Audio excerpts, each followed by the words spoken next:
শুরুতেই বলে নিচ্ছি এটা কোনো ফর্মাল ভিডিও না। আমি এখন দাঁড়িয়ে আছি ঢাকা বিশ্ববিদ্যালয়ের বিজনেস ফ্যাকাল্টির সামনে। সো যাদের স্বপ্ন ঢাকা বিশ্ববিদ্যালয়ের বিজনেস ফ্যাকাল্টিতে পড়ার, অর্থাৎ FBS যেটাকে আমরা ডাইনামিক ফ্যাকাল্টি বলি, সো এই ফ্যাকাল্টিতে পড়তে হলে অবশ্যই প্রিপারেশনটা সঠিকভাবে নিতে হবে। এবং দেখো, আমি যে বিষয়টা নিয়ে মেনলি কথা বলবো সেটা হচ্ছে এক্সামে আমরা কোন সিকোয়েন্স আনসার করব, ঠিক আছে? এই বিষয়টা হচ্ছে সবচেয়ে ইম্পর্টেন্ট। দেখো, আমরা হচ্ছে মোটামুটি প্রিপারেশনের একদম শেষের পর্যায়ে চলে আসছি। এখন অনেক বেশি এক্সাম দিতে হবে, বিকজ এক্সামের টাইম মেনটেনটা অনেক ইম্পর্টেন্ট এবং এলোমেলোভাবে আনসার করলে তোমার ভুল হওয়ার সম্ভাবনা অনেক বেশি থাকবে, ঠিক আছে? এখন দেখো, কমার্সের শিক্ষার্থীদের 5টা সাবজেক্টে পরীক্ষা দিতে হবে। এখন এখানে ম্যানেজমেন্ট, মার্কেটিং, ফাইন্যান্স, তারপর হচ্ছে আমরা যদি গুরুত্বপূর্ণ সাবজেক্ট দেখি এখানে বাংলা, ইংলিশ এবং অ্যাকাউন্টিং। এখন দেখো, এক একজন এক একভাবে আনসার করে। কেউ হচ্ছে শুরুতে বাংলা আনসার করে, তারপর ইংলিশ, তারপর অ্যাকাউন্টিং, তারপর ম্যানেজমেন্ট, মার্কেটিং, এই সিকোয়েন্সে। আবার কেউ শুরুতে মার্কেটিং, তারপরে হচ্ছে মনে করে ম্যানেজমেন্ট, অ্যাকাউন্টিং, তারপর বাংলা, তারপর ইংলিশ, এভাবে আনসার করে, ঠিক আছে? সো আমি এমন সাজেশন দেবো তোমাদেরকে যেটা অ্যাপ্লাই করলে সবার জন্যই ভালো হবে। তারপরও মানে যে যে প্যাটার্ন আনসার করতে সহজ মনে করে এবং তোমাদের জন্য সহজ হয়, তুমি ওইভাবে আনসার করবা। বাট আমি যে সাজেশনটা দিচ্ছি এটা অ্যাপ্লাই করলে আশা করি তোমার জন্য অনেক বেশি হেল্পফুল হবে। দেখো, শুরুতেই হচ্ছে তুমি মার্কেটিং অথবা ফাইন্যান্স আনসার করবা, কারণ মার্কেটিং ফাইন্যান্সে 12-এর মধ্যে 12 পাওয়া একদম ইজি। এবং এটা কিন্তু তুমি দেখবা যে প্রিভিয়াসের কোশ্চেন সলভ করলে তো সবগুলো কোশ্চেনে পারা যায় মোটামুটি, তো এখানে কোনো রিস্ক নাই, এই জন্য মার্কেটিং।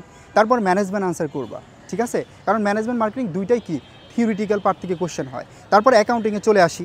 অনেকে যদি অ্যাকাউন্টিংটি স্কিপ করবে ম্যাথের কারণে, কিন্তু আমি বলবো অ্যাকাউন্টিং আনসার করবা। কারণ কি জানো, অ্যাকাউন্টিংয়ের হচ্ছে প্রিভিয়াসের কোশ্চেন থেকে রিপিট হয় এবং এখানে ম্যাথ সর্বোচ্চ 4টা আসতে পারে বা 5টা আসতে পারে। তুমি চাইলে ম্যাথগুলি স্কিপ করতে পারবা, তবে অ্যাকাউন্টিং আনসার করবা। সিকোয়েন্স ঠিক রাখলে তোমার ভুল হওয়ার সম্ভাবনা কম থাকবে। তারপরে হচ্ছে তুমি চলে যাবে ইংলিশ, যেটা সবচেয়ে ইম্পর্টেন্ট এবং এটা আমরা সবচেয়ে বেশি ভুল করি।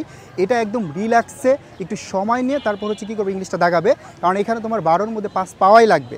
এবং একটু ভালোভাবে মাথা ঠান্ডা রেখে দাগাতে পারলে দেখবে যে ইংলিশে ফুল মার্ক পাওয়া কি কোনো ব্যাপার না। এই জন্য ইংলিশটা সুন্দর করে দাগাবে। ওই যে অ্যাকাউন্টিং আমরা রেখে আসছি কয়েকটা ম্যাথ বাকি রেখে আসছি, এটা মাথায় রাখবা। তারপর বাংলাটা হচ্ছে কমপ্লিট করবা। করার পর এবার তুমি চলে যাবে অ্যাকাউন্টিংয়ে। আবার অ্যাকাউন্টিংয়ে ম্যাথগুলো দাগাবে। মার্কেটিং, ম্যানেজমেন্ট ফুল আগে আনসার করাটাই বেটার, ঠিক আছে? এই সিকোয়েন্স আনসার করলে তোমার ভুল হওয়ার সম্ভাবনা কম থাকবে। এবং তুমি এখন থেকে যত পরীক্ষা দিবা প্রত্যেকটা পরীক্ষা একই সিকোয়েন্স আনসার করবা, তাহলে তোমার টাইম মেনটেন করাটা সহজ হবে, ভুলের সংখ্যা অনেক কমে আসবে। এই বিষয়টা অনেক বেশি ইম্পর্টেন্ট, ঠিক আছে? যে শেষ সময় আমরা এভাবে প্র্যাকটিস করতে পারলে আশা করি আমাদের প্রিপারেশনটা অনেক গুছানো হবে, ভুল হওয়ার সম্ভাবনা কম থাকবে, টাইম মেনটেনটা সঠিকভাবে করতে পারবো। আমাদের ডিও ক্র্যাশ কোর্স ভর্তি চলছে। এই কোর্সে একদম শুরু থেকে আমরা ক্লাস নিচ্ছি, ফাউন্ডেশন কোর্সগুলো একদম ফ্রিতে দিচ্ছি যাতে তুমি বেসিক ক্লিয়ার করতে পারো। পাশাপাশি আমাদের ডেইলি এক্সাম থাকতেছে, উইকলি এক্সাম, ইভেন পূর্ণাঙ্গ মডেল টেস্টের জন্য আমরা মান্থলি এক্সাম নিচ্ছি। একদম পূর্ণাঙ্গ ঢাকা বিশ্ববিদ্যালয়ের মতো এক্সাম হবে। সো তুমি ভর্তি হলে ইনশাল্লাহ এখানে প্রিপারেশন নিতে পারবা, পাশাপাশি এক্সামও দিতে পারবা। তোমার যে স্বপ্ন এই যে FBS পড়ার, সেটা তুমি পূরণ করতে পারবা এবং তোমার এই স্বপ্ন পূরণে আমরা সর্বোচ্চ সহযোগিতা করব, রেগুলার তোমাদেরকে গাইডলাইন প্রোভাইড করব ইনশাল্লাহ।